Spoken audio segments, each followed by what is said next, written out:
करण्याच्या संदर्भात आता जी काही माहिती आपल्याकडे संग्रहित आहे त्याबद्दल मी थोडीशी माहिती देतो. फोटोच्या माध्यमातून आता जी काही माहिती असेल ती सांगतो. आता हे गाव आहे उमरकांचन गाव हे आमचं जुनं गाव आणि बारीक गाव एकत्रित कसं होतं त्याचा हा फोटो आहे. आमच्या उमरकांचन गावामध्ये 400 संपादित झाले त्यांचे पुनर्वसन खानापूर तालुक्यात नियोजन होतं आणि 4 ठिकाणी खानापूर तालुक्यात पुनर्वसन होतं. कारवे, निवडी, मावली आणि आळसण त्या 4 गावात विस्थापित झालेलं गावाचं आहे.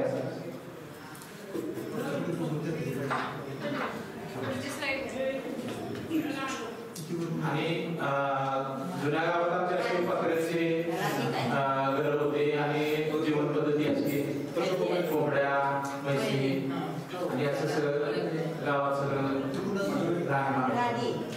जुन्या गावातल्या जमिनीत शेत राखण्यासाठी केलेलं निवारा आहे.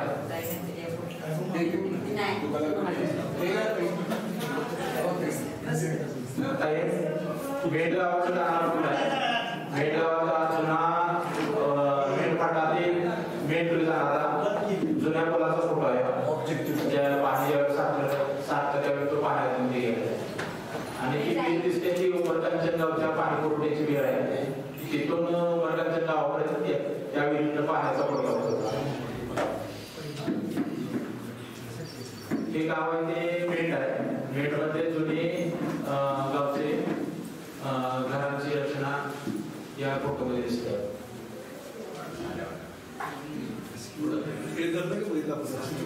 मेडमध्येच फोटो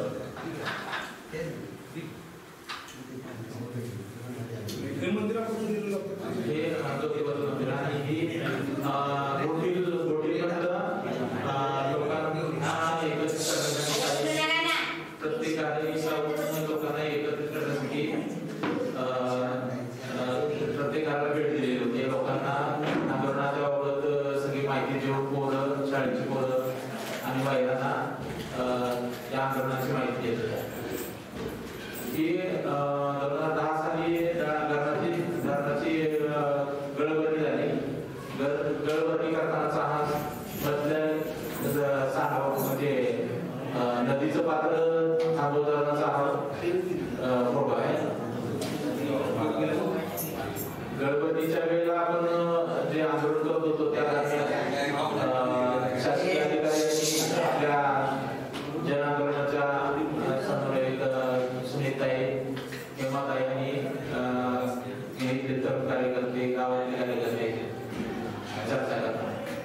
त्या उभ्या पिकांनी माती काढत असताना आपली शेतात पीक असताना ते बुलडोजर लावून जेसीबी पॉकेट लावून माती काढली आणि शेती नष्ट करण्याचं काम त्यावेळेला केलं. अशी जवळजवळ सगळी माती काढून घेऊन घेतलेली ते फोटो आहेत. आणि 2010 ला आपण गळभरणीला विरोध करत होतो त्यावेळेला सर्व गावातील धरणग्रस्त एकत्रित येऊन आपण गळभरणीला विरोध केला आणि त्या विरोध मोडीत काढण्यासाठी त्यावेळेचे कार्यकर्ता पांढरंग शेला यांनी पोलीस फोर्स मागून सगळा आंदोलन चिरडण्याचा प्रयत्न केला. सर्व महिला पुरुषांना त्यावेळेला जेलमध्ये टाकलं आणि खोट्या केसेस दाखल केल्या. अक्षरशः महिलांना ही गाडी उचलून टाकण्याचा प्रयत्न केला महिलांनी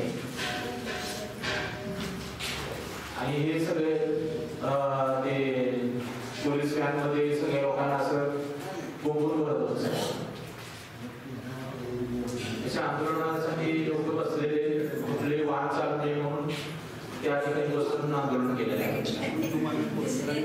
आणि 2012 साली आपली शेती वाचवावी आणि त्यासाठी पाणी येऊ नये, गळभरणी केल्यामुळे पाणी येणार आणि ती शेती वाचवण्यासाठी पेरणी सत्याग्रह केला. पेरणीचं प्रतिकात्मक पेरणी करून आपली शेती वाचवण्याचा प्रयत्न केला. आम्ही त्यावेळी असं म्हटलं होतं की आम्ही इथे पेरणी करतोय कारण ही जमीन पुन्हा मुदतपासून आम्ही कोणीता जाऊन देणार नाही आणि म्हणून इथेच जर पाणी आलं तर आम्ही त्या ठिकाणी बसून राहू आणि सत्याग्रह. आणि या ठिकाणी ज्यावेळेला धरणाचं पाणी आलं तर पाणी आलं त्यावेळेलाच आपण तिथं 2012 जलसत्याग्रहाचं पेंडॉल टाकून तिथंच आंदोलन केलं. ते 27 दिवसाचं जलांदोलन आपण या ठिकाणी केलं. ज्यावेळेला पाणी भरत होतं त्या दिवशीची इथं मोजके कार्यकर्ते आले ते पेंडॉल तयार करून निवारा साहेब असं पेंडॉल तयार करून तिथं आंदोलनाला सुरुवात केली. ते 27 दिवस आंदोलन करत असताना रेल्वे पद्धतीनं महिला दिवसभराचं सगळं घरचं सगळं सांभाळून घेऊन तिथं 4-4 तास पाण्यामध्ये उभे राहत होत्या आणि दिवसभराचं महिला सांभाळून रात्री पुरुष त्या पाण्यामध्ये उभे राहत होते. 27 दिवस आपण जलसत्याग्रह केला आणि त्या आंदोलनाच्या दरम्यान शासकीय अधिकारी आंदोलन स्थळावरती येऊन चर्चा करताना टेली साहेब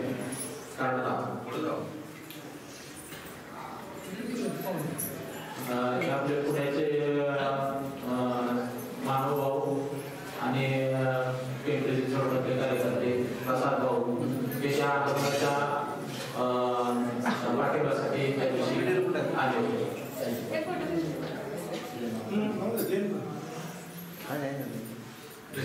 त्या पेंडॉलमध्ये आपल्या शाळेची मुलं येऊन सुद्धा आपल्या आंदोलनाला दिवसभराची हजेरी लावत होती. शाळा सुरू आणि त्यावेळेला मुलांना पण त्या आंदोलनाचं काय महत्व आहे, आपली जमीन कुठल्या आपल्याला थोडंसं मिळालं पाहिजे याबाबत महत्व पटवून देतात.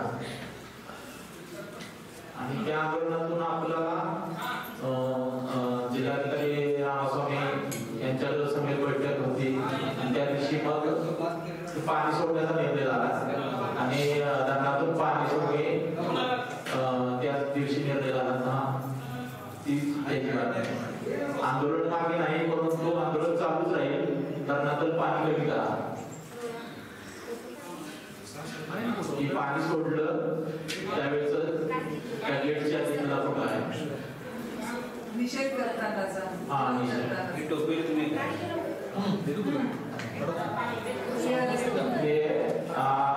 आपले कोर्टातील लढाई लढणाऱ्या मार्ग वकील आहेत त्यांनी प्रत्यक्ष कागदपत्र तपासल्यानंतर त्यांनी सांगितले की मला तुमची गावातली काही परिस्थिती आहे थोडंसं कसं तुम्हाला पाहिजे काय आणि ती मांडणी करण्यासाठी त्यांनी प्रत्यक्ष गावाला भेटी दिल्या आणि आपल्या जमिनी गाव घर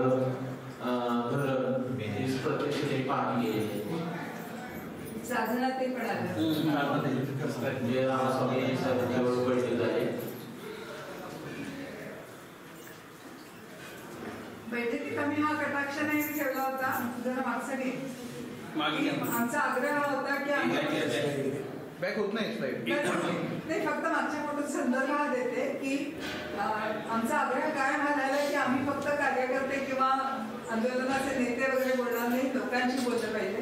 त्यामुळे तुम्ही पाहिलं तर सगळ्या अधिकाऱ्यांच्या फोटोमध्ये आम्ही सगळे मोठ्या संख्येने हे दिसतोय आणि नेहमी आमचे कोणी ना कोणी काही सपोर्ट जसे इथे मानव कांबळे दिसत आहेत ते आलेले असायचे आणि अशा मीटिंग व्हायच्या.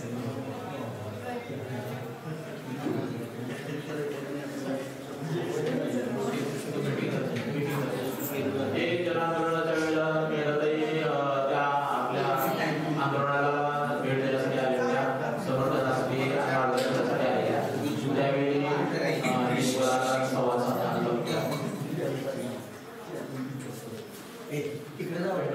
पाण्याचा सुद्धा एवढ्या पाण्यात दिवस आम्ही म्हणजे असं अशी पद्धत होती की बाकी लोकांनी काठावर बसायचं आणि काही मोजक्या लोकांनी पाण्यात उभं राहायचं. हे रिले पद्धतीने आम्ही 28 दिवस चालवलं. असं आहे की आमच्या जमिनीत जोपर्यंत आम्हाला 100% मिळत नाही तोपर्यंत तुम्ही पाणी आमच्या जमिनीत येऊन द्यायचं नाही. त्यासाठी आम्ही जो लढा उभारला होता तो 28 दिवसाचा जलसत्याग्रह होता आणि ह्या जागेत आम्ही आमच्या जमिनीतील पेंढरा टाकला आणि त्यांचं पाणी जसं जसं वर येईल तसं आम्ही साखळी पद्धतीने तिथून हलवत नाही 24 तास साखळी पद्धतीनं चांगल्या प्रकारे मराठा आपलं मेट उपनकांच्या होतील त्या सगळ्या लोकांनी लढा दिला आणि त्या लढ्यात आम्हाला चांगल्यापैकी यश आलं की पाणी अडवायचं नाही. मग ते कलेक्टरने निर्णय घेतला की याला पाणी सगळं सोडणार असतं आणि पीक नुकसान पहिल्यावर बुडला येतो बुडलं तर ते पण पाणी आमचं आणि त्यावेळेला एवढा दुष्काळ होता नाही महाराष्ट्रात तरी सुद्धा पाणी सोडायला कलेक्टरना अख्ख्या देशात राष्ट्रीय निवडणुकीच्या मार्फत एसएमएस एवढे आले ना नामासंघ तो निर्णय घ्यावा लागला. त्यावेळेला रामराजे मंत्रिमंडळामध्ये नाही सोडा शेवटी कलेक्टरने 9:30 वाजता बैठक घेऊन आमचा ऐकलं पाणी सोडायचा निर्णय घेतला. त्याने आमचा पहिला विजय होता की आपल्या दबावामुळे तो निर्णय त्यांना घ्यावा लागला.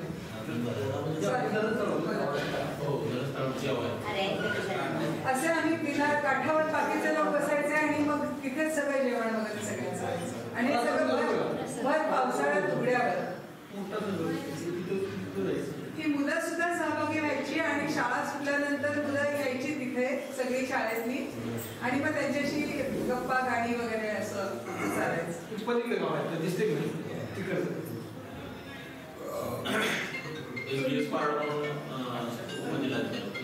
त्यावेळेला नाही अधिकारी काय तिथं संध्याकाळी चर्चेला येते आपल्याला मागणी घ्या जनसत्याग्रह मागणी घ्या आपण जिल्हाधिकारी काय तिथे राहिलं त्यावेळेला इतकी परिस्थिती बेकार होती की लाईटची सोय नसता नव्हता तरी त्यांना तसं चालत यावं लागतं इथं गाड्या तिकडे जाते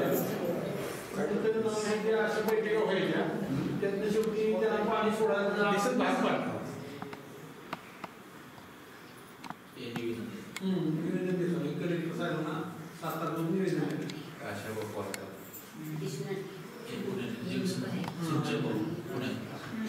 सिंचन भवन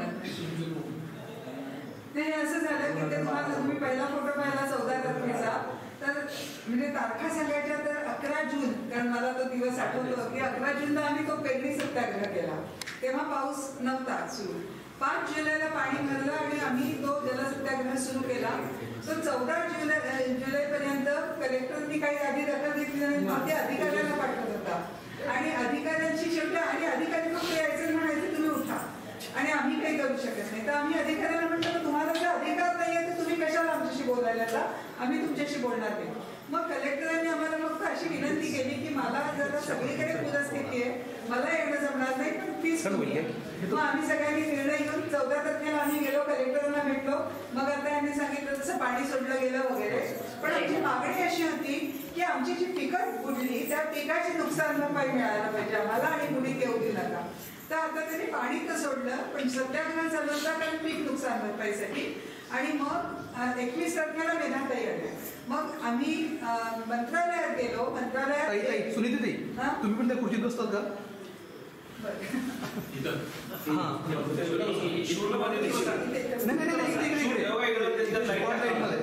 सॉरी नाही फक्त थोडी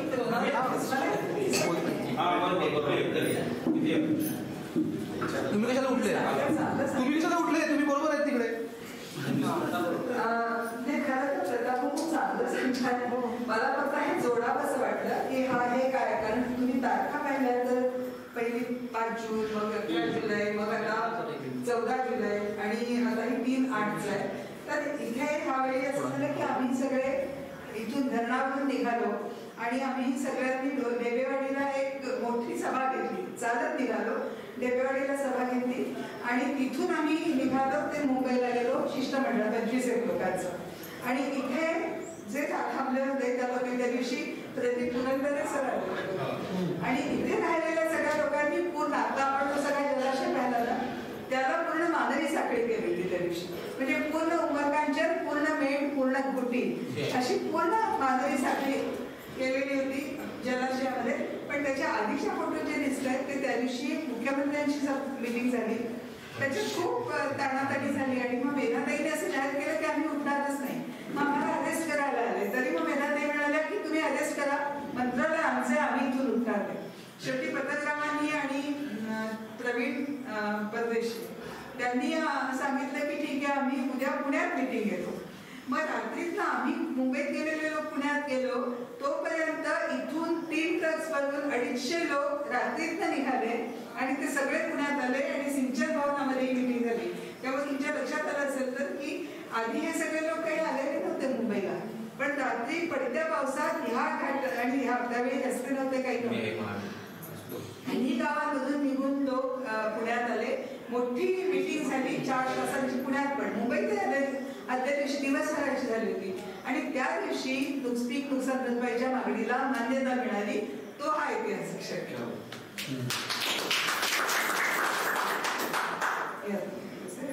नाही तुम्ही पण तिकडेच बसा, बोलतायत ना, बोलत राहू दे. पुढे मागणी सगळी केलेली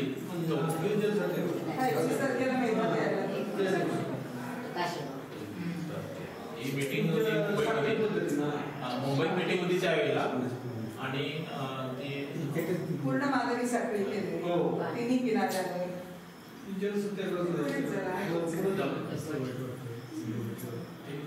तेव्हाच एवढ्या पाण्यात आम्ही असं ते साठवून हा एक महत्वाचा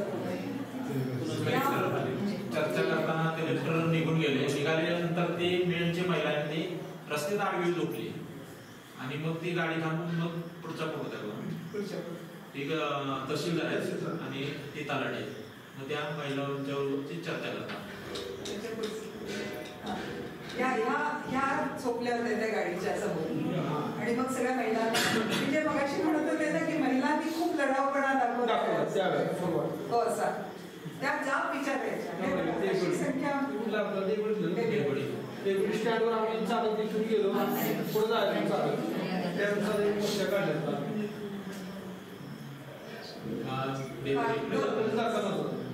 आज जसा पाऊस कालपासून आहे तसा दिवसभर पाऊस होता, पण त्या पावसाने आम्ही मोर्चा काढून चालत तिथे गेले. 31/7 तारीख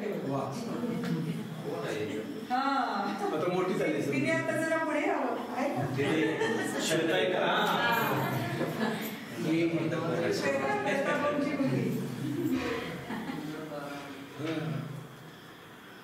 हे सगळे आम्ही त्या मोर्चाला चालू.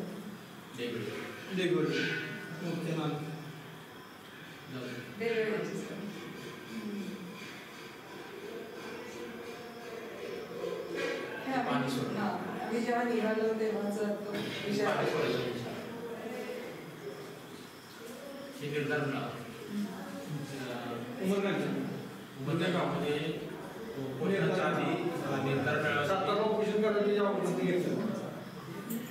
ही सगळी 12 सालची आतापर्यंतचे फोटो होते. आता हा 13 सालचा हा तर ठीक आहे. हा निर्धार आता इथे बघा भिंगारे सर दिसतात, तिथे मानव कांबळे, विद्यार्थी बाळ एखादे फोटो तुम्हाला दिसते. असे पुण्याहून आणि इतर ठिकाणून अनेक समर्थक आले होते. आणि हा निर्धार मेळावा आम्ही अशासाठी घेतला होता की आता आम्ही शेवटचं चॅलेंज, कारण नुकसान भरपाईची मागणी मान्य केली होती पण ती पत्रात पडत नव्हती, म्हणून आम्ही बेमुदत उपोषणाचा इशारा दिला होता. आणि त्याचा हा निर्धार नंबरच्या 14 जुलैला नाही 14 सप्टेंबरला आम्ही हा केला, आणि 19 तारखेपासून आम्ही धरणं आणि उपोषण चालू केलं. 13 सालचे बोलतो. आज आपल्या सगळ्या बायका तुम्हाला भेटल्यात बघा. सुनीता भेटली आहे का, मनसाई भेटल्या, कोण दिसतात बघा.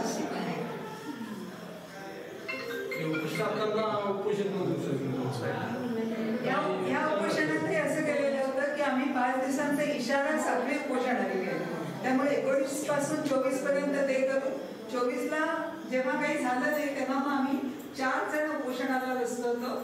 ते मी दिसते पण बाकी कोणी दिसत नाहीये, पण ते पुढच्या फोटोत असतील कदाचित.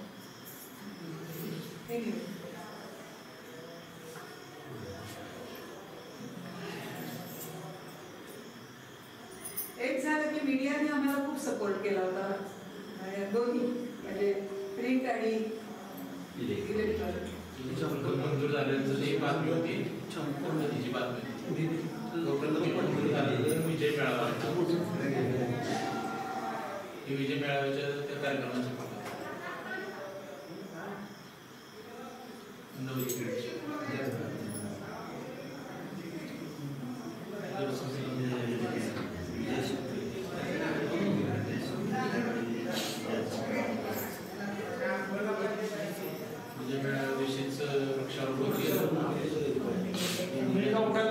पूर्वी हे दिलं नाही ना पहिले टेकडी डोंगर होता म्हणजे गावठाण सुरुवात केली शासनाने मशिनरी आम्ही लेवल करून दिली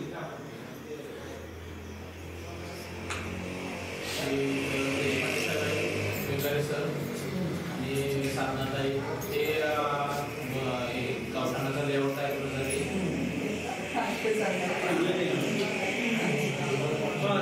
जेव्हा गावठाण मंजूर झालं तेव्हा आम्ही आमचा एक लेआउट सरकारला दिला तर त्याच्यासाठी महाराष्ट्र राज्याचे जे डायरेक्टर आहेत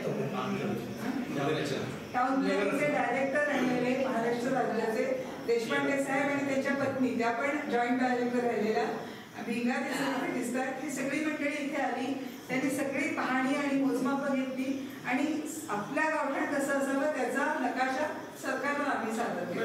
भिंगारे सर हे कोण आहेत नाव आहे ते सर त्यांचं भिंगारे सर अभियंता ज्याला विभाग आहे ना महाराष्ट्र शासनाचा जलसंपदा सचिव होते म्हणजे या सगळ्या लढ्यामध्ये भिंगारे सर आणि मोरे सर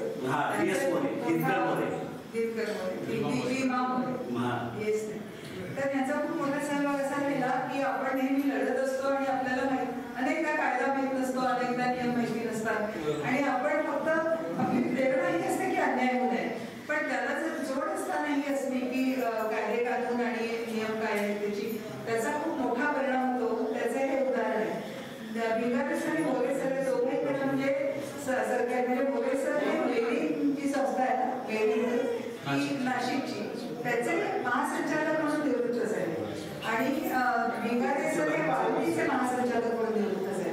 इतक्या मोठ्या पदावरची माणसं आधी निर्मलेशी जोडली गेली आणि नंतर मराठवाड्याच्या म्हणजे 12 सालची पाहणी केली मगाशी काळ जमिनी आणि सगळं त्या सगळ्या पाहण्यांमध्ये ते आमच्या सोबत राहिले आणि इथे सुद्धा त्यांनी हे केलं आणि त्यामुळे काय झालं की प्रत्येक मिटिंगला सुद्धा ही मंडळी आमच्या सोबत असायची त्यामुळे आमचे जे मुद्दे मांडले जात होते त्याच्याशी जोडून असलेले टेक्निकल मुद्दे होते ते आमचा आधार खूप भक्कम त्यांनी केला आणि 2005च्या त्या कमिटीत पण हे होते भिंगारे सर होते 2005 हा फक्त एक ऑफिसमध्ये मिटिंगच्या आधीचा किंवा नंतरचा आहे आधीचा की आता काय बोलायचं आणि काय त्याची चर्चा आमची चालली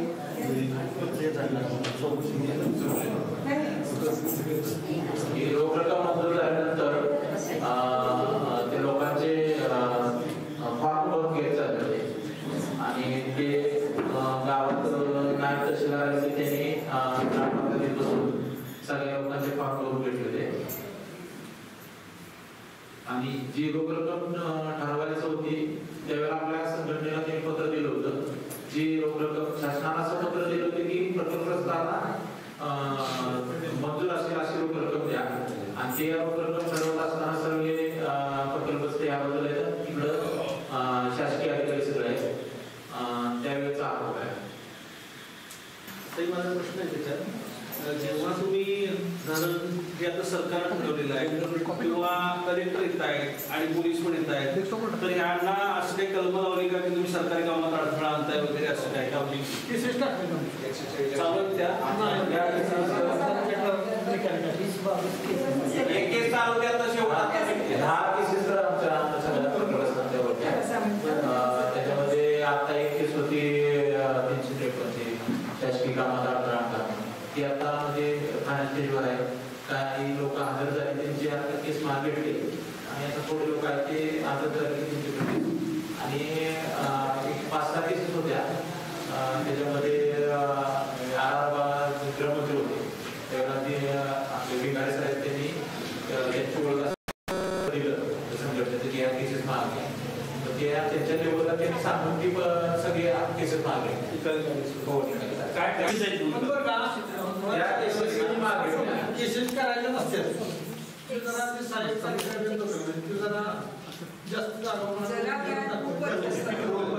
त्यामुळे केसेस झाले आणि परत त्याचा 2017 आम्ही 15 विजयनगरला त्या जाऊन मोर्चाकडून बैठक घ्यायला त्याच्यावेळेला जी आपण जिल्हाधिकारी पराठी असते ती म्हणजे केसेस करायचेच नसते कसे काय केसेस करतात किंवा अधिकारीच एकदम हे निघाला काढायचा होतो नाही त्या संदर्भात मला अनेक दोन गोष्टी सांगायच्या आहेत की केसेस केलं तर तुम्ही तर पाहिलंच की पोलिसांनी कशा तऱ्हेने पकडून नेलं होतं आणि काय त्या एकाच वेळेचे खरं फोटो आहेत आणि अनेकदा म्हणजे बागा केसेस हे म्हणलं तसे होत्या आणि त्यामुळे व्हायचं काय की या सगळ्यांच्या तारखा लागायची आणि प्रत्येकाची वेगळी तारीख लागायची आणि 40-50 लोकांची एकदम असायची ना त्यामुळे ते सगळ्या लोकांना तिथे पाटणला जावं लागायचं आणि ह्याच्यामध्ये खर्च इथला रोजगार पुरायचा जाण्याचा खर्च आणि तिथे जाऊन दंड भरावा लागायचा तर ते खूपच अन्यायकारक होतं आणि त्या म्हणजे त्याला आम्ही खूप विरोध केला पण शेवटी एकदा असं झालं की म्हणजे तेव्हा मग मी आलं आणि ते वकील आमच्या लक्षात आलं की वकील काय होतं पुन्हा कार्यकर्ते आणि वकील याच्यात एक फरक असा पडतो की कार्यकर्ते आपली बाजू जास्त प्रभावीपणे लढवू शकतात त्या दिवशी त्या जजनी दंड ठरवला प्रत्येकी 100 रुपयाचा मग सगळं झाल्यानंतर मी शेवटी मला काही राहवलं नाही मग मी गेले आणि त्यांना म्हटलं की मला जरा बोलायचं कोण तुम्ही आम्ही अशी यांच्यावर का कन्व्हिन्सिंगली त्यांना सांगितलं गेलं की हा ह्यांच्यावर कशा तऱ्हेचा अन्याय सरकार इलिगल लागलेलं आहे ह्यांच्यावर केसेस करण्याचं काही कारण नाही यांच्या रोजगार आणि सगळ्यावर करायचे यांना धुळे इलिगली अन्याय सहन करावं लागतं हे सगळं सांगितल्यानंतर जज म्हणाले की हे सगळं मला माहिती नव्हतं हे कुणीतरी आहे यांच्यावर ही कल्म लावलेली मला दंड करणे माझं कामगिरी करत तर त्यामुळे मी आता फक्त एवढंच करतो की यांची दखल घेतो आणि यांच्या केसेस ठिकाणी डिटेल्स पाहतो पण आजचा दंड मी 100 लावलाय तुम्ही 10 रुपयावर आहे मी त्यांना म्हटलं की तेवढा तरी का लावता तुम्ही कारण आता 200 रुपये खर्च करून आले तिथे त्यावर ते म्हणाले की आता मी दंड तर लावलाय माझ्या ह्याच्यामध्ये आदेशामध्ये त्यामुळे मला तो लावणं भाग आहे पण पुढच्या वेळेपासून मी दक्षता घेईन हे सगळं इंटेरिम म्हणजे काय हे असं नुसतं आधार पाठाकडे गेलो असं होत नसतं आणि इतक्या गोष्टी तिथे झालेल्या होत्या की सगळ्यात खूप म्हणजे मला ते सांगताना किंवा ह्या सगळ्यामध्ये ती आठवण येणं अपरिहार्य आहे म्हणून पण आमचे एक धर्मग्रस्त कार्यकर्ते आणि अतिशय कमिटेड माणूस काशीनाथ मोहिते म्हणजे जेव्हा हा सत्याग्रह एकदा पाण्यातला झाला मिनिटातला तेव्हा ते रात्रीची ड्युटी असायची ना पुरुषांची अंगात ताप असला तरी रात्र तो माणूस पाण्यात उभा राहिलेला आणि मला पहिली त्याची भेट अशी आठवते की मेनच्या किनाऱ्यावरून उमरकांचीचा किनारा दाखवत तेव्हा सगळं जवळ होती ना नदीची त्या ते मला म्हणाले की ताई इथे समोर माझं शाळूचं उभं पीक या बुलडोझर काय जेसीबी लावून काढलं गेलं माझ्या किनारा काय झालं असेल सांगा अतिशय संवेदनशील माणूस होता आणि हे सगळं झालं त्यांच्या खाली रात्री 11 वाजता पोलीस आले समन्स घेऊन आता आणि हे सगळे होते सोबत म्हणजे मी लगेच सुनीलभाऊंना फोन केला सुनीलभाऊ म्हणाले माझ्याकडे म्हणते उद्या तारीख आहे आम्ही जाणार होतो परवा 2 दिवसांनी तारीख होती आम्ही काशातूनला सांगितलं सगळं पण पोलिसांची ती दहशत आणि मला दुसऱ्या दिवशी सगळ्यांचा फोन आला होता सकाळी 7 वाजता की असं असं झालं वगैरे तर मी म्हटलं तुम्ही काळजी करू नका पण मी यांना फोन केला तिथून म्हणून त्याला फोन केला म्हणजे तुम्ही समजावा काशातूनला खूप अस्वस्थ दिसतात यांनी समजवलं की आपण सगळे जाऊ तुम्ही काही घालू नका आणि दुसऱ्या दिवशी कोर्टात केस होती आणि आदल्या दिवशी त्या माणसाने गळफास जीव दिला हा आमच्या ह्या आंदोलनातला सगळ्यात दुःखद क्षण आणि इतकी लढाई लढलो इतकी लढाई जिंकलो पण आम्ही काशीनाथ भाऊंचा होतात कधी विसरू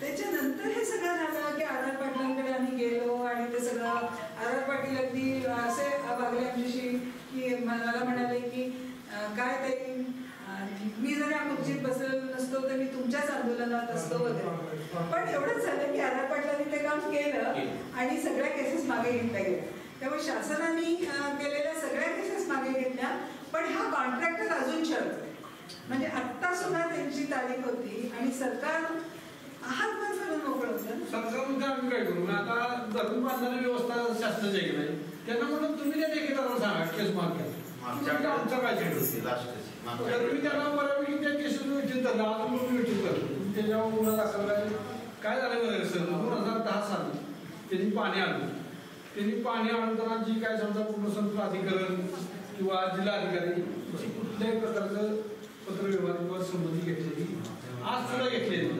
आज सुद्धा जे काही पाणी आलं ते सगळं विकायचं आहे. म्हणून नंतर तुम्हाला सगळ्या गोष्टीत उभा आहे. तुम्ही काय केलं तरी चालते आणि आम्ही काय समजा करून करायचं की पोलिसांना अजून आम्ही आमच्या हक्कासाठी न्यायासाठी कायद्याने धरून कायद्याचं पालन करून संविधानाला धरूनच करतो ना. त्यामुळे ते बऱ्यापैकी संघर्ष करून हे सगळं मिळवले. पण सगळ्यांना प्रोत्साहन चांगल्या प्रकारे वागणूक मिळाले. आता तो विषय कसा आहे तो चालूच आहे तर त्याला काय आता ते कॉन्ट्रॅक्टरने गेल्या वेळेला सांगितलंय केस मागितलं फक्त ते आता जे लोक आहेत ना त्यांना फक्त हजर करायचं आणि केस ते काढून घेतो. त्यात असं होतं की आता बागासाहेबची केस उदाहरणार्थ त्याला आता 12-13 वर्ष आणि लोक इकडे तिकडे गेलेले असतात. सगळे लोक जोडलेले नसतात. अनेकदा आंदोलन संपलं की लोक काही खात आणि तिथे मात्र सगळ्यांना एकत्र हे करावं लागतं, हजर व्हावं लागतं. ती सगळ्यात मोठी पंचायत असते आणि हे नेते असल्यामुळे ह्यांना प्रत्येक वेळी जावं लागतं आणि सगळं कोण विचारलं पोलीस स्टेशनवर ती माणसं कुठं आहेत सगळी फक्त सुनीलने एक चांगली युक्ती काढली होता की ते म्हणाले की आपणच त्यांच्यावर नुकसान भरपाईची केस त्याला अडचणी काढल्याशिवाय तो म्हणणार नाही ना मी तुम्ही मागे घ्या मी माझं मागे घेतो. आमचं काय म्हणणं आहे की तुम्ही काम करतानाच बेकायदेशीर करून आणि आमच्यावर केसेस टाकते म्हणूनच की तुमचंच कायदेशीर नाव तुमच्यावर दाखल करावे करायचं त्यांच्यावर अधिकारी ती मला म्हणजे असं कसं गुन्हा दाखल करा मला विचारते. म्हणून आम्ही ते सगळे कागदपत्र सोडून तुम्ही त्यांच्यावर गुन्हा दाखल करा त्यांच्या ठेकेदार मग काय असेल आम्ही राष्ट्रीय जनोच्या समन्वयातनं आम्ही बऱ्यापैकी पुण्याला मालेगाव ते शिबिर असेल किंवा ताई बोलून गेलो. बऱ्यापैकी अडचणी प्रत्येकाला आवाज आहे टाटा अजून बऱ्यापैकी लोकांचे प्रश्न काय सुटलेत काय नाही. पण आमच्या त्याला एकदम गती मिळाली 100% आमचा निकालच लागला सगळ्यावर. आता मला 370 प्रत्येकाला 7-12 दिलेला आहे. ती एनएम प्लॉट आहे आणि पूर्वी एका खणात जुन्या घरात जुने गावात एका खणात 2-3 भाव म्हणजे 4 भावाचे 4 भावांचे 4 प्लॉट हाती निश्चित करून घर बांधले. पाण्याचं कनेक्शन झाले ती टाकी असतात आमच्या स्लॅबची मदत असते ती पाण्यावर टाकीवर घेऊन पाणी चढते. पाणी सोय लाईट आहे गटर रस्ते आणि सगळ्या नागरिक सुद्धा पूर्ण आणि शिक्षणा पहिली पूर्ण असणं स्लॅबची बांधली. त्याच्या अगोदरची माणसं दिली नाही तर डॉक्टर आमच्या इथे सांगली जिल्ह्यात 11 डॉक्टर नाही कारण पाठवून घेत आहेत ती पत्राची होती. समाजमध्ये ग्रामपंचायत शाळा वगैरे सार्वजनिक सुविधा आहेत ते पत्राचे होते. पण तिने इथं निर्णय घेतला पत्राचे तिघत नाही पत्रा उडून गेला काय मग तिने इथून सुरुवात केली की आपण इथनं पुढं पुनर्वसन गावताना स्लॅबचं इमारती आहे त्यानुसार ही शाळा बांधली समाजमध्ये ग्रामपंचायत बांधली म्हणजे आमचं चांगलं झालं. आता 16 वर्ष झाली ताई जवळजवळ म्हणजे असं मोजत आलो तर ना साधारण 16 वर्ष झाली. तर तुम्ही नंतर जेव्हा इथं निवडणुका झाल्या असेल ग्रामपंचायतीच्या तर त्याच्यामध्ये कोण त्या सगळ्या कामाचा प्रभाव आणि तुम्ही कोण निवडून आला आणि पुढे असं काही झालं का त्याचं? नाही झालं की आमचे जसं पुनर्वसनाच्या आधी इलेक्शन होतं मला प्लॉट भेटायच्या आधी त्यावेळी आम्ही सगळे एकत्र होतो. मग आम्ही सुनील भाऊ आमचं सगळं नेतृत्व अध्यक्ष संघटनेत मग आम्ही त्यांच्या मिसेसला कारण ओपन माहिती पडली. आम्ही काय केलं सुनील भाऊ असं पण आम्हाला 24 तास वेळ देत होते. तर आम्ही म्हणतो सुनील भाऊची मंडळी कारण ग्रामपंचायतीचं आम्हाला काय ना काहीतरी लागायचं बरोबर. सुनील भाऊच्या मंडळीसाठी आम्ही प्रयत्न केलं ते आम्ही सक्सेस केलं. आमचं पुनर्वसन तर 5 वर्ष आम्ही त्यांच्या मिसेसला आम्ही सरपंच त्यामुळे ते एक आम्हाला एक फायदा झाला त्या पुनर्वसनाच्या सत्तेत असले तुम्हाला याला पण कागदपत्र सगळ्या प्रोसेसचा फायदा झाला. हा आणि हे स्वतः कसं आहे त्यांनी आम्हाला शिव म्हणलं की आम्ही निघणार बाकीचं कागदपत्राचं काम सुनील भाऊ करत की राजकीय लोकांचा काय आम्हाला मदत घ्यावी लागली नाही अजिबात नेत्याकडे आम्ही गेलो नाही काही सोडू नाही. खासदार असो आमदार असो मुख्यमंत्री होते आमच्या आम्ही संघटनेच्या माध्यमातून लढा दिला आणि आमच्या लोकांना अनुभवच नाही. मोर्चा आंदोलन काय माहिती पण डायरेक्ट त्यात उतरावं लागलं तर त्यात कसं होतं म्हणजे जरा जमवून केला. आपल्यावर केसेस होत्या खोट्या केसेस होत्या या बाबतीत शासनाकडे पाठपुरावा करून गृहमंत्र्यांच्याकडे मध्ये ध्यान करून घेतलं नोटिफिकेशन करून घेतलं.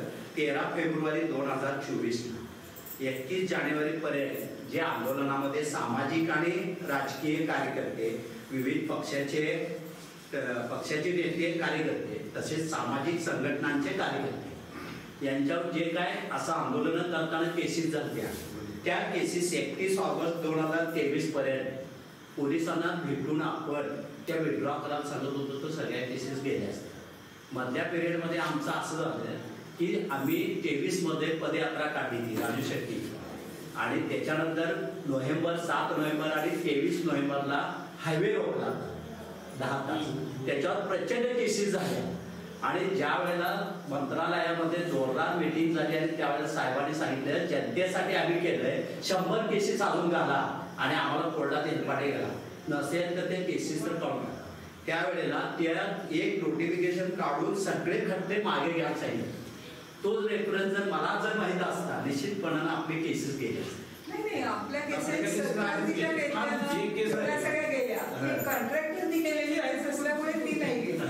म्हणजे आपण ह्याच्याकडे पण थोडंसं लक्ष द्यायला पाहिजे, आणि ज्या वेळेला इथून पुढे आंदोलन करू त्यावेळेला ते निगोशिएशन केले होते शासनावर, जे काही केसेस झालेले ते पण ताबडतोब मागले.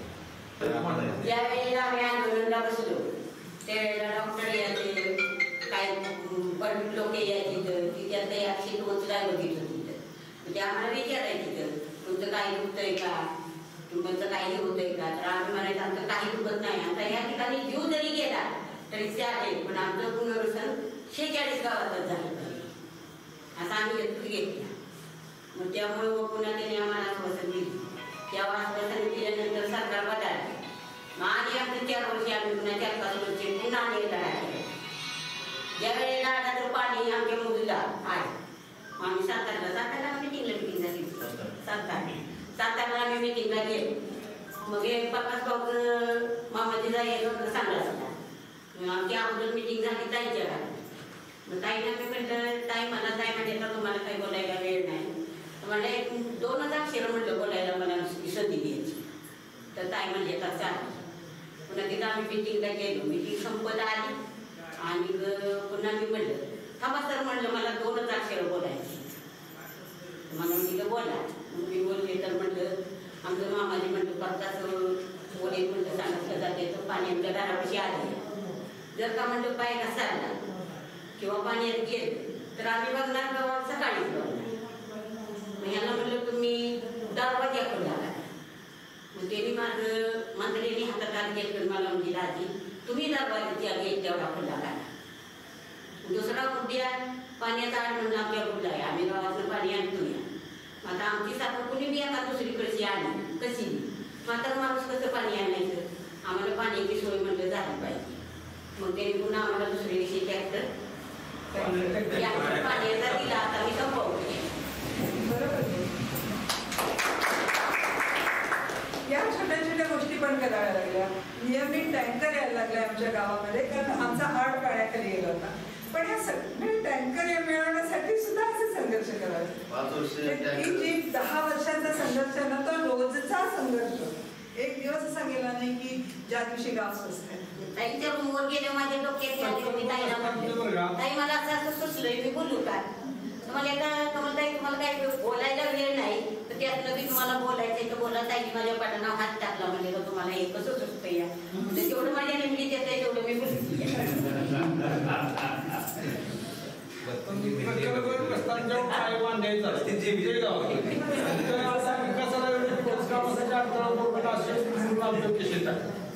आता 1000 कुटुंब शासनात आहेत या धरणात, आमची एकही चूक नाही तरी पण ती पुण्यात जेलमध्ये टाकलं ते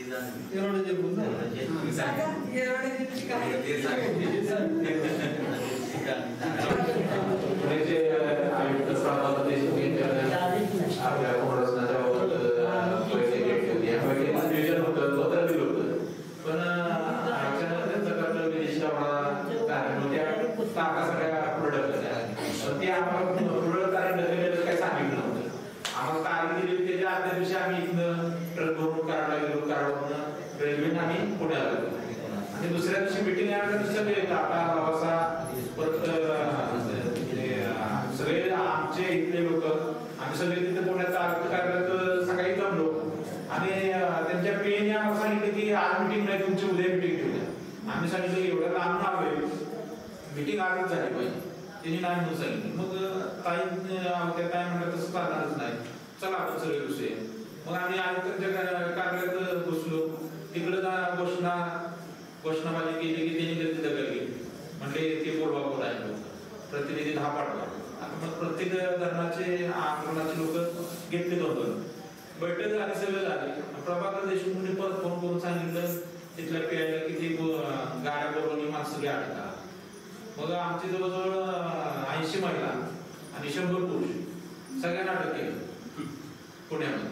मग तिथून परत आम्हाला शिवाजीनगर पोलीस स्टेशन जिल्हा निघत कोर्टात बंडर पोलीस स्टेशन शिवाजीनगर कोर्टमध्ये निघत. तिथं आम्हाला सांगितलं की ते जज होते ते म्हणले की मला नॉर्मल केसेस आहे, तुम्ही हे घ्या PR वाढवून सोडतो तुम्हाला.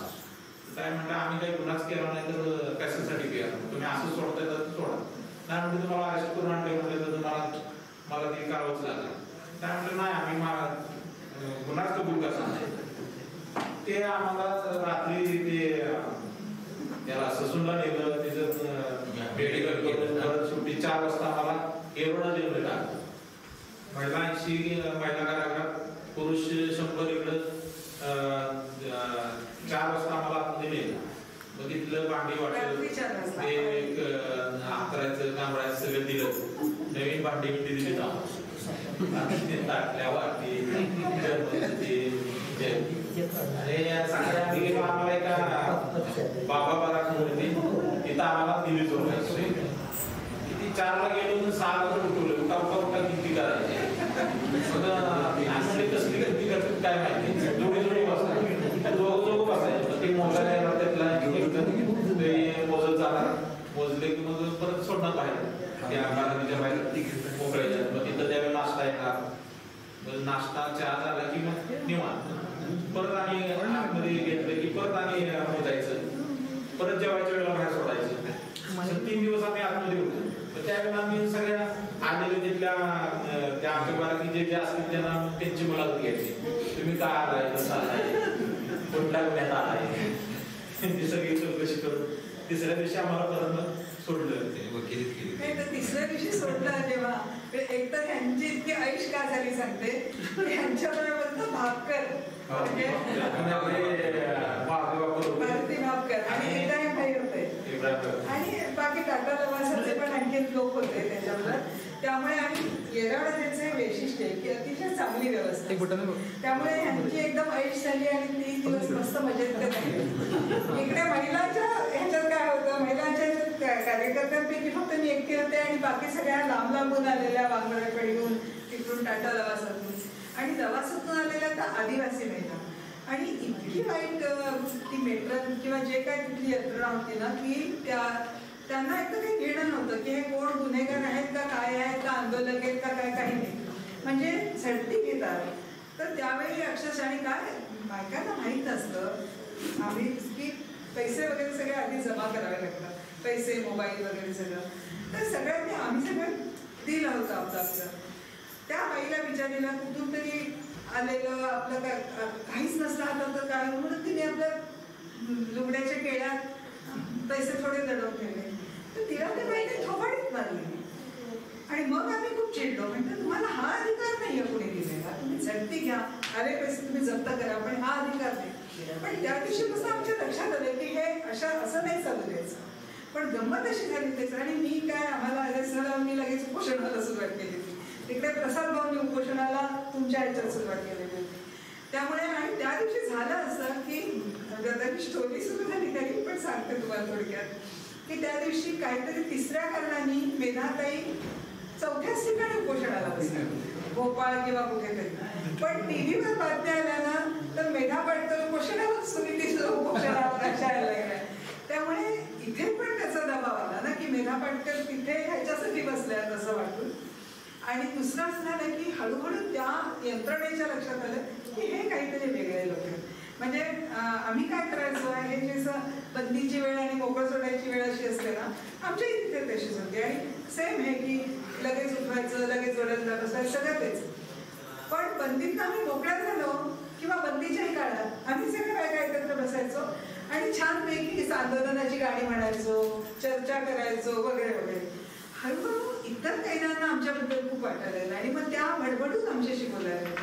इथे मी इतक्या स्टोरीज ऐकल्या दुःखाच्या की अनेक बायका, एक तर बाई अशी होती की ओली बाळंती आणि तिचं ते होतं ना बाळणपणात कधी कधी हे होतं ना, तसं होऊन तिच्या हातून तिच्याच मुलाचा मृत्यू, तिच्याच बाळाचा मृत्यू झाला आणि ती जेल भोगत होती जन्मठेप. तिची खरं काहीच नाही, पण ते तसं झालेलं होतं. काही 498 आलेल्या बायका त्या सगळ्या आपल्या कहाण्या आम्हाला सांगत होत्या. तर त्याचा एक ग्रंथही तिथलं ते आमच्याकडे मेंटेन झालं. हे लिहिले. पण शेवटच्या दिवशी असं झालं की कदाचित त्या बायकांनाही लक्षात आलं असेल आपल्या की हे काही वेगळं पाणी आहे म्हणून. त्या शेवटच्या दिवशी आम्हाला आता कोर्टात हे करणार, त्या इतक्या मागे लागल्या माझ्या, ताई तुम्ही थोडं काहीतरी खाऊन घ्या, ताई तुम्ही थोडं काहीतरी खाऊन घ्या, तरी तरी खा काहीतरी. तर म्हणलं नाही बाबा आमचं उपोषण आम्ही कोर्टात नेलं. कोर्टात जजकडे पुन्हा आम्ही तेच सांगितलं की आम्ही गुन्हा केला नाही, आम्ही काही लिहून देणार नाही बॉन्ड.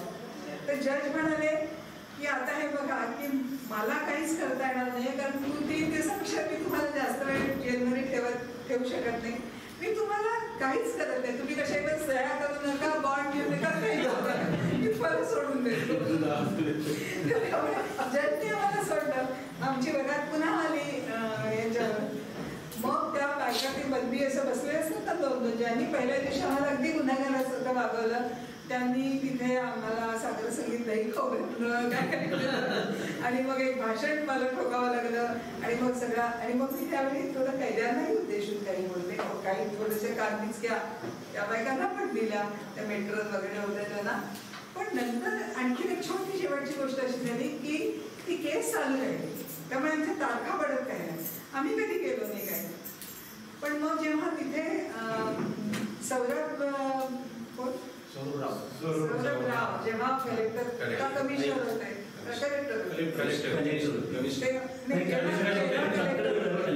तेव्हा मग मी त्यांच्याकडे एकदा गेलेलो असताना आम्ही त्यांना म्हटलं की अशी केस आहे आणि ती तुम्ही आता मागे घ्या, कारण तेव्हा कलेक्टर होते अधिकार.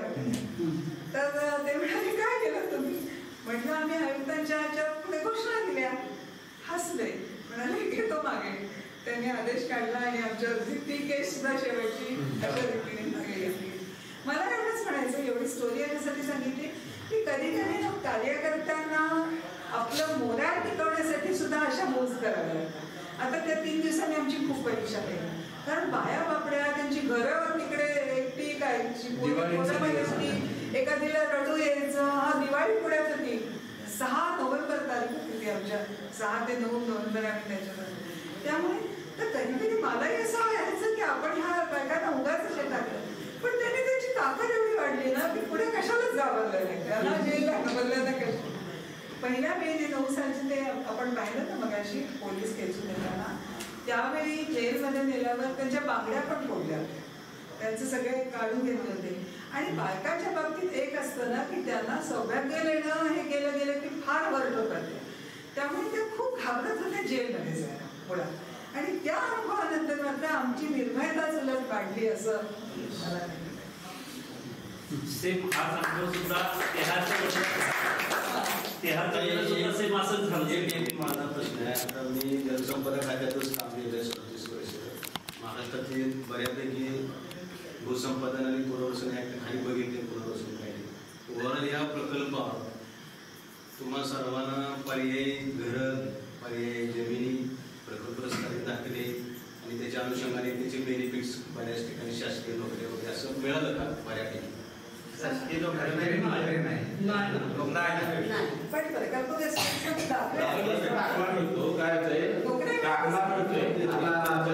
प्रकल्प नाही आणि आरक्षण आहे 5%, 1% तेही अपंग आणि दलित असं मिळून त्यामुळे प्रकल्प दाखला एवढे व्हायला लागले. दाखला असून पण काही उपयोग नाही. जर दाखला काढायचा की 5,000 पडा लागत तर इतकी द्यायचे जुने रेकॉर्ड आणाया कॉलेजमध्ये काय नाही, नोकऱ्याच बंद केल्या, त्यामुळे ते ओव्हरऑल म्हणजे तुम्ही शासनाच्या बाजूने समाधानी आहे का तुमच्या पुनर्वसनावर? आताच्या पुनर्वसनाच्या बाबत आम्ही सगळी समाधानी आहे. तर ते जे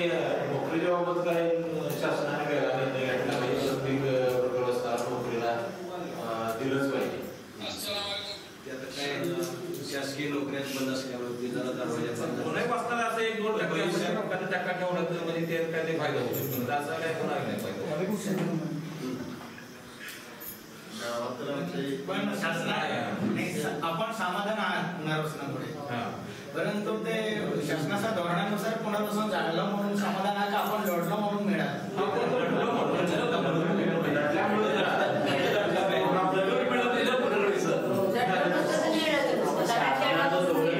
पूर्णपणे कुठेतरी बाजूला टाकायचं आणि जेवढं करून हे करता येईल. पण इथं जे मिळवलं ते पूर्ण लढून आणि हे पुनर्वसनाचं एक मॉडेलच झालं. लक्षात घ्या, हे पुनर्वसनासाठीचं एक मॉडेल झालं की अशा पद्धतीने जर करणार असाल तर तुम्हाला रोडमॅप मिळाला, रोडमॅप मिळाला.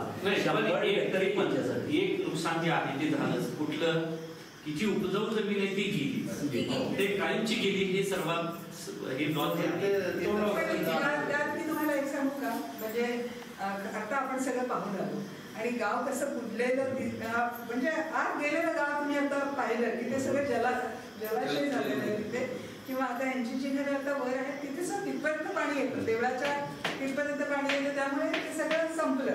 आणि तुम्ही म्हणता ते अगदी खरं आहे की ती जमीन केली होती. दुसरं म्हणजे आता पुन्हा आपण एका अंतर्गत गटात बसतोय म्हणून मला जे ह्याच्यातल्या त्रुटी दिसतात त्या मी सांगते.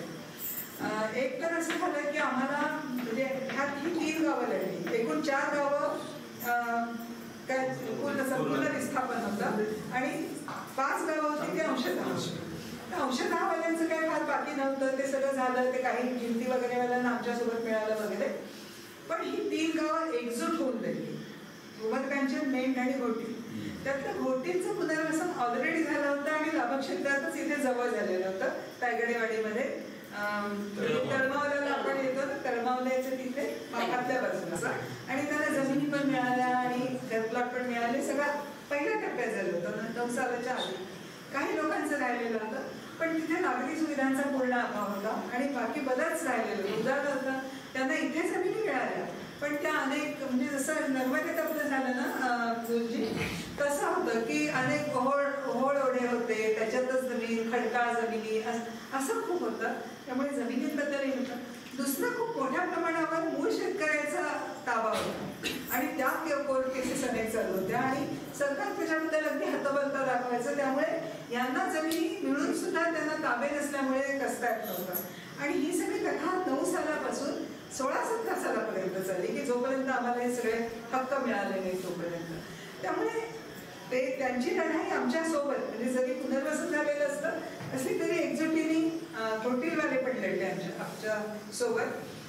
मेंढ आणि उमरकांचन म्हणजे खरं तर पहिली लढत मेंढने दिली आणि उमरकांचनचे हे सगळे लोक रोज सकाळी पूल, आणि तुम्ही मगाशी एक मेंढचा पूल पाहिला, तो खरं उमरकांचन गाव ते मेंढ अगदी जोडणारा 200 मीटर किंवा 500 मीटरचा असतो. त्याच्यासाठी या लोकांना पूर्ण असं वेड्यावरून धरणावरून फिरत मेंढा जवळजवळ 6-7 किलोमीटरचा फेरा बांधून जावं लागायचा. ह्या सगळ्या बायका, आम्हाला उमरकांचनच्या बायकांचं सगळ्यात कौतुक वाटतं की सकाळी त्या पहाटे उठायच्या, सगळी घरातली कामं करायच्या, शेण सडे हे ते मसलं धुवायची, चरायला पाठवायची, जे काय करायचं ते सगळं करायचं. हे सगळं करून डबे घेऊन 2-2 लोकांचे या जणी सगळ्या निघायच्या आणि त्या सगळ्या धरणावर जशा चालत 6 किलोमीटर तिथे यायच्या. सकाळी 10:30 वाजता सगळ्या इथे तिथून आलेल्या असायच्या. तिथे तोपर्यंत मेंढच्या बायकांनी सांभाळलेलं असायचं आणि ह्या सगळ्या मेंढच्या आणि उमरकांचनच्या आणि घोटीच्या बायका पूर्ण दिवस सांभाळायच्या. त्या सकाळी 6-7 वाजता यायच्या, या 10 वाजता आल्या की थोड्या मोकळ्या व्हायच्या. पुन्हा तिथल्या बायका काही लोकांचे भाकरी वगैरे करून, कारण आमच्याकडे सारखे सगळे म्हणजे एक तर खूप हा मोठा सपोर्ट आम्हाला सगळ्यांना मिळाला होता की सगळ्या देशभरातून आणि सगळ्या महाराष्ट्रातनं लोक येत होते आम्हाला सपोर्ट करण्यासाठी. पण त्यामुळे तिथल्या बायका सगळ्या आमच्या सगळ्या खाण्याची व्यवस्था करत होत्या. आमचे लोक पाहुणे सगळे मेंढमध्ये राहत होते रात्रीचे, ही सगळी व्यवस्था मेंढवाल्याने केली.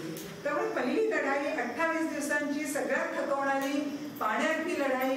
रोज अधिकारी येत होते, रोज आम्हाला उठा म्हणत होते, पोलीस सारखे तिथे पहारा देत होत्या. पण साधारण 8-10 दिवस झाल्यानंतर ना टीव्हीच्या अभियान पण यायला लागले आणि आमचे लाईव्ह प्रोग्राम व्हायला लागले आणि त्याचाही खूप मोठा दबाव पडला. एनिवे, पण त्यामुळे मेन आम्ही आणि निर्मात्यांचे आमची सगळी मिळून झालेली लढाई. 12 साली 28 दिवसांचं सत्याग्रह, 13 साली आधी 17 दिवसांचं धरणं, त्याच्यानंतर 14 दिवसांचं एकूण उपोषण आणि त्याच्यानंतर नुकसान भरपाईच्या संदर्भात पतंगरावांनी आदेश काढल्यानंतर सगळी आमची इन कॅमेरा 554 लोकांची प्रत्येकाची जबानी झाली. त्याच्यावर व्हिडिओ जबानी झाली. ती सगळ्या 5 ठिकाणी झाली. त्याच्या आधारे आमचं नुकसान भरपाईचं सगळं झालं. अक्षरशः नुकसान भरपाईचे सगळे हिशोब करून ते सगळं फायनल आलं आणि सरकार बदललं. मग आम्ही ह्या सरकारने सांगितलं नो नुकसान भरपाई, म्हणजे एवढं सगळं केलेलं, आदेशापर्यंत आलेलं. आदेश सुद्धा पतंगराव त्यांनी समाजात लिहून दिला कलेक्टरला की यांना नुकसान भरपाई द्या. कलेक्टर म्हणले की लिमिट्सवरच्या समाजात लिहिल्यावर तशी कर, मला आदेश मिळाला पाहिजे. पुन्हा आमच्याकडे का, म्हणजे तुम्हाला सांगते त्यावेळी म्हणजे ह्यांनी ते मग सांगितलं ना 26 जानेवारी आम्ही कलेक्टरला घेराव घातला होता. तेव्हा कलेक्टरला म्हटलं की शशिकांत शिंदे आहेत ना, त्यांच्याशी बोलल्याशिवाय आम्ही तुम्हाला जाऊच देणार नाही 26 जानेवारीच्या परेडला. मग शशिकांत शिंदेची 4 तासांची मिटिंग झाली. ते म्हणले मी तुमचं काम करतो.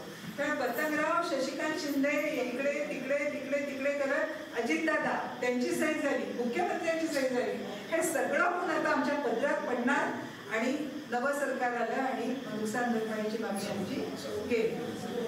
त्याच्यानंतर 3 वर्ष आम्ही पण आम्ही असं केलं की ते सरकार नाही जेव्हा म्हणालं तेव्हा आम्ही कोर्टात गेलो. महादुख एडनवाला नावाच्या अशा वकील आम्हाला मिळाल्या की त्यांनी म्हणजे मी म्हणते त्या वकिलीमधल्या मेधाताई, त्यांनी एखाद्या कार्यकर्त्याच्या निष्ठेने प्रत्येकाचा सगळा हिशोब, म्हणजे ह्यांना कसं लक्षात तेवढं त्यांना लक्षात असतं इतकं सगळं त्यांनी केलं आणि 1 पैसा त्याच्यासाठी घेतला. म्हणजे महादुख एडनवालांनी पहिले एकदा 10,000 घेतले, त्याचे सगळे झेरॉक्स वगैरे जे लागतात एवढं मोठं झेरॉक्स करावं लागतं. त्याचे झेरॉक्सच्या पावत्या सुद्धा आम्हाला देतात की हे तुम्ही 10,000 दिलेले त्याचे झेरॉक्स पावते. आणि आम्हाला सगळं जेव्हा मिळालं, पैसे मिळाले, तेव्हा ह्या दोघांनी 1 लाख रुपयाचा चेक त्यांना देऊ गेला आणि त्याच्यावर एक छान पत्र दिला. त्यांनी चेक किती रकमेचं आहे हे सुद्धा पाहिलं नाही. ते ह्या परत घेऊन जा, पत्र मी ठेवते. अशा म्हणजे त्यांचे फोटो त्या बघा की त्या बघायला आल्याचं अशा वकील आपल्याला मिळाले आणि ती केस अजून चालू आहे आणि अजूनही आम्ही त्या नुकसान भरपाईसाठी लढतो. म्हणून म्हटलं तसं ते पूर्ण नाही झालं. एक दुसरं असं की ह्या लोकांच्या 77 लोकांचं इथे झालं, मेणच्या 55 लोकांचं झालं. पण मेण म्हणजे आपल्या आंदोलनात नेहमीच अशी म्हणजे पुन्हा माझी खंत बोलून दाखवते की आमचा चांगला नेता, आमचा अतिशय म्हणजे जसं सुनील भाऊ प्रतापबद्दल एक सगळ्यांनाच आदर आणि प्रेम आणि हे आहे तसा तिथला नेता. पण तो त्याला काय मती फिरली, काय झालं, पैसा आणि सगळ्यांच्या तो गेला आणि अजून मेणचं पुनर्वसन अजून लोक पत्र्याच्या शेअर. मी इथे त्याला तर माझा जीव त्या मेणसाठी व्यापून होतो, कारण जशा ह्या सगळ्या जीव लावतात ना, सगळ्या मेणच्या बाया तितका जीव लावतात.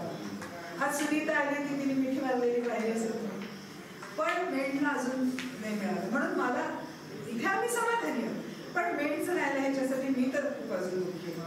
आणि तसंच 2 आणखी गोष्टी झाल्या की आणखी एक ग्रुप जो होता आपल्याला इथे मिळाला तसं त्यांना 52 लोकांना आणखीन पुढे आपल्यासारखं सगळं मिळालं. आता ते लढले नाहीत त्यामुळे ह्यांना ते सगळे नागरी सुविधा सगळं मिळालं, ते त्यांचं अजून चाललंय, रखडलंय सगळं. पण निदान घरप्लॉट मिळाले, त्यांचं पुनर्वसन झालं, ही एक चांगली गोष्ट झाली. आणि दुसरी एक चांगली गोष्ट अशी झाली की मगाशी माऊलीबद्दल वगैरे बोलले हे लोक, तिथे गेलेले लोक त्यांना तिथे नाहीच जगता येते, पण ज्यांच्या जमिनी वर राहिल्या ते आता पुन्हा आले. मला समाधान या गोष्टीचं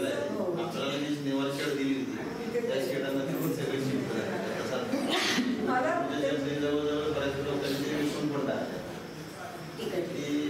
आम्हाला इथं प्लॉट द्या सगळं चाललंय. पण एकदा पुनर्वसन त्यांचे केल्यानंतर परत जे आहेत ना, जे आता ती दुसरी संघटना आहे त्यांना आश्वासन देऊन बसवलेत ना प्लॉट आम्ही देतो, असं होतं प्लॉट आम्ही देतो. पण आजपर्यंत काय एक कागदपत्र हे सगळं झालं त्यामुळे आता जमिनी पण जमीन आणि आता तुम्ही पण मला असं वाटतंय की ज्यांच्या जमिनीवर शिल्लक काय झालं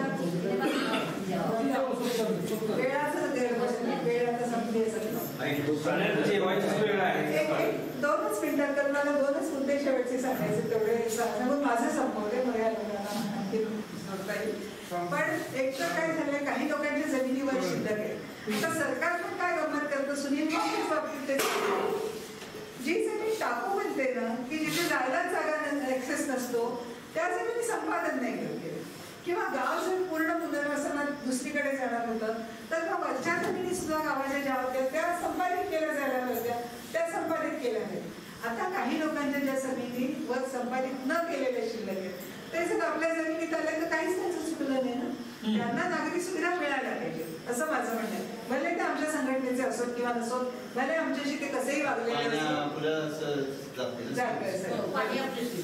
सुनील मी काय म्हणत होते की कापू बदलली जी तुमची त्याचं तुम्हाला नुकसान भरपाई मिळायला पाहिजे नाही मिळाली पाहिजे कारण आता पुनर्वसन इथे झालंय तर अशा काही गोष्टी राहिल्या दुसरं महत्वाचं एक राहिलं म्हणजे मला तोपर्यंत मला झालं असं वाटणार नाही आणि त्याची सगळी जबाबदारी या लोकांमध्ये ती सरकारवर मी यायचं मानत नाही सरकारी जी आर तिथे नर्मदेचे लोक बसले आणि उद्या त्यांच्याकडनं आपण समजून घ्या परवा जी आर असं आहे की जी गाळपेराची जमीन असते ती प्रकल्पग्रस्तांना कसण्यासाठी मिळते आहे ना आणि आणखीन एक जी आर असं आहे की जलाशयाच्या अधिकाऱ्याचा मत्स्य व्यवसायाचा अधिकार जलाशयावर प्रकल्पग्रस्तांचा प्राधान्य आहे आता हे जी आर हातात आहे हे सगळं हातात आहे मी म्हणते फक्त की तुम्ही जमीन खुलली की तुम्ही कसायला चालू आहे ऑलरेडी आता म्हणजे आम्ही जरा बाहेर असते पण हिंदू जी राहिलेली आहे पाणी खाली गेले सगळं गहू करते चालू फक्त लिगली नाही ती लिगली आम्ही आपली मोकळी झाली की लोक करतात गहू करतायत म्हणजे पावसाळी करतायत पावसाळी नाही पण आणि त्याला एक तुम्हाला सांगतो भविष्यात जर तुम्हाला आम्हाला एक असा प्रश्न आहे की मत्स्य संस्थेबाबत नियम असा आहे का की मच्छीमार पाहिजे पूर्वी असा काय आता आम्ही तर ते केलेलं नाही म्हणजे आम्ही आता त्याची ताई होते आम्ही गेलो त्या साहेबांच्या पाशी बसलो ताईंचं पण म्हणणं तेच की तुम्हाला मच्छी मागायची का मिळाल्याशिवाय कसं मागणार ताईला ते आम्ही दाखवलं की फोटो भेटो की आम्ही आता शिक्षण घेतलं आमचं म्हणजे ऑन कॅमेरा ते साहेब आले त्यांच्या देखत जाते त्यांच्या अधिकारी पण ताईंचं पण असं म्हणणं आहे की मग तुम्ही मच्छी मागू शकता का किंवा तुम्हाला ते जमतं का म्हणजे असा विषय जो या पुनर्वसनातच नाही त्यांनाच मान्यता दिली शासन हा मग तेच त्यांना मंजुरी दिली त्यांच्या संस्थेने आमची सगळ्यात पहिला प्रस्ताव असतो त्यांनाच नाही दिलेली 3 संस्था आहेत आपली संस्थेची आणि आपले 26 म्हणजे सभासद आहेत एक क्रियाशील सभासद आहे दुसऱ्या संस्थेचे 48 होते त्यातले 40 आहेत आणि दुसरी संस्था आहे त्यातले 26 होते त्यातले 3 फक्त क्रियाशील सभासद आहेत या तिन्हींना सगळ्यांना क्लब करून त्यांनी मान्यता दिली की तुम्ही ही संस्था तिथं तुम्ही मासेमारीचा व्यवसाय करा तर आम्ही काय म्हणतो की काय प्रकल्पग्रस्त नाही 2 संस्था आहेत आम्ही पहिला अर्ज आमचा आहे आम्ही जर यातनं बाहेर गेलो असतो तुमच्या निकषातनं तर पुढच्या संस्थेला तुम्ही त्याची तपासणी किंवा कागदपत्र छाननी करा असं आमचं म्हणणं होतं तर त्यांनी ती क्लब केलं होतं म्हणून आम्ही त्याच्यावर हरकत घेतली होती पण आमचा जो अर्ज हरकतीचा होता ते आमच्या वकिलांना त्यांना पार्टीच केलं नाही त्यामुळे तो अर्ज आमचा पास झाला आता नव्यानं आम्ही परत हरकत घेऊ 5 वर्षासाठी असेल तू 5 वर्षासाठी दिला असेल नाही तर एका दिला तर 5 वर्षासाठी पण जी संस्था तयार करायला सांगितली तर त्या संस्थेचं कुठली कागदपत्र तपासणी फक्त झाली पण त्यांना खाते उघडण्यासाठी त्यांना काही पत्र दिलेलं नाही आणि काय माहिती का उघडलेलं नाही त्यांची संस्था रजिस्टर झालेली नाही तुमची झाली आमची पण रजिस्टर झालेली रजिस्टर कोणाची झालेली नाही ती गाडी टाकले ते म्हणजे तुम्ही काय केले स्वतंत्र प्रस्ताव आलेले ते क्लब केला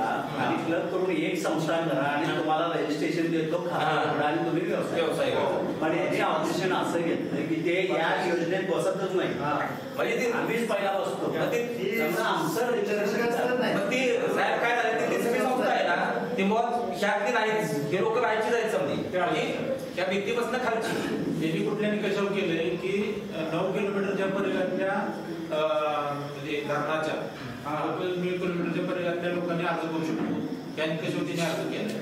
आम्ही प्रकल्पग्रस्त आहे म्हणून अर्ज केलाय.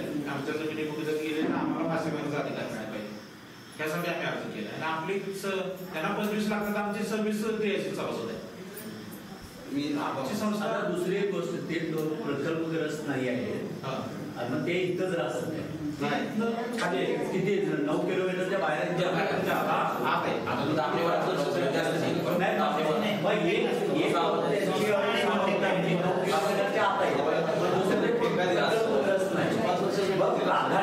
प्रकल्पग्रस्त आणि दोन्ही अटी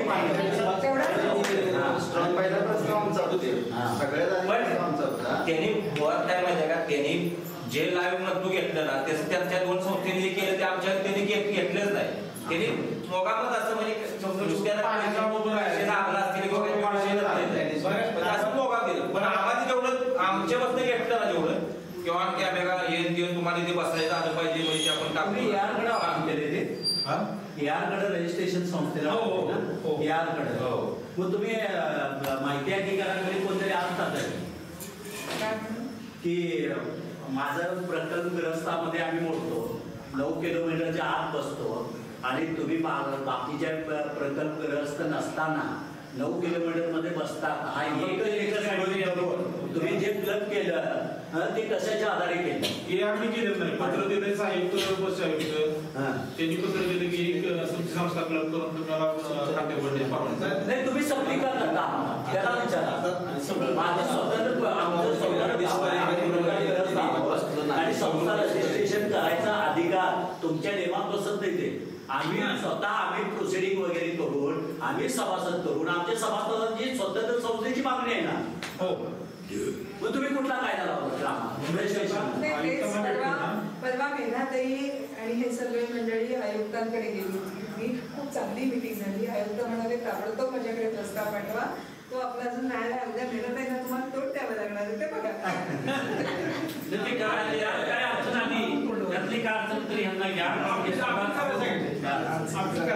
असून दे कलेक्टर असून द्या तहसीलदार या असून दे प्रांत असून दे रजिस्ट्रेशनच्या साठी आपल्याला नसेल तरी तुम्हाला तुमच्या माहितीसाठी सांगतो याच्या विरोधात एक छोटंसं पिटिशन सुद्धा टाकू शकतो कोर्टाकडनं त्याची मागणी करता येते किंवा वरच्या कमिशनर आणि याच्यातनं सरकार आयुक्तांच्याकडून मागणी करतात पुणे आयुक्तांच्याकडून मागणी करतात पुणे आयुक्ताला विचारूया ना फेर एकदा त्यांना काय पडून मला काय वाटतं उद्या ताई आल्यानं की आपण थोडीशी चर्चाही करू आणि असं तुम्ही थोडीशी मदत करा की जे तिथे सुद्धा जाऊन बोलावं लागेल मांडावं लागेल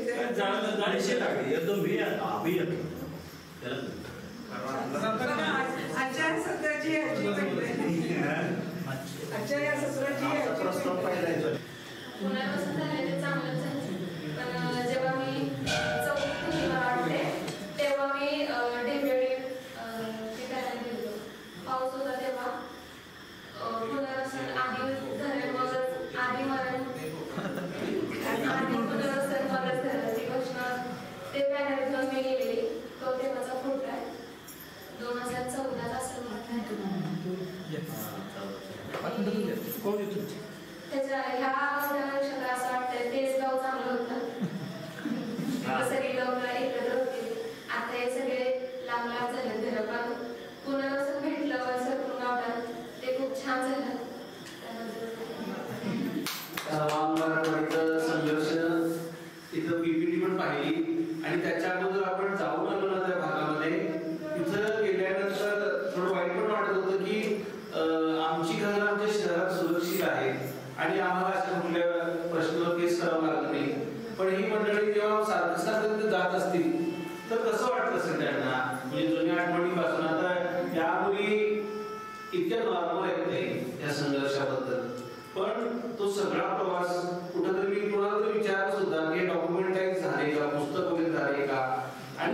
पिढीलाही कळलं पाहिजे की अशा पद्धतीचं आणखी कोणतेही आव्हान जर आपल्या समोर उभं राहिलं तर शेवटी ही जनांदोलनाची ताकदच आपल्याला तारते.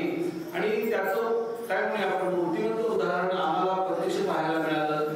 आम्ही आता जनांदोलनाच्या समन्वयामध्ये नव्याने जॉईन झालेले सगळे आणि आमचं सातत्यानं काम सार्थ प्रबोधनाला चिरीच आहे.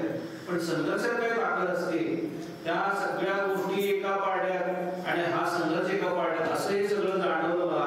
आणि काशीद भाऊंना आम्ही पण विनम्र अभिवादन करतो की अशी मंडळी सुद्धा या प्रोसेसमध्ये आपल्या जीवाचं मोल देतात. आणि तुम्ही सगळ्यांना तुम्हाला सॅल्यूट आहे. प्रताप भाऊ, सलीम भाऊ असतील, भोसले दादा आहे, कमलताई आहे. आता ही नावं मला पाठवली बघा एवढ्या स्टोरीमध्ये ऐकून कारण कदाचित मला मीटिंगमध्ये काही बोलत होतो ना तेव्हा माझी नाळ जुळली नव्हती. पण आज इथं आल्यामुळे असं वाटतंय की आपल्याला दुसरं घर मिळाले.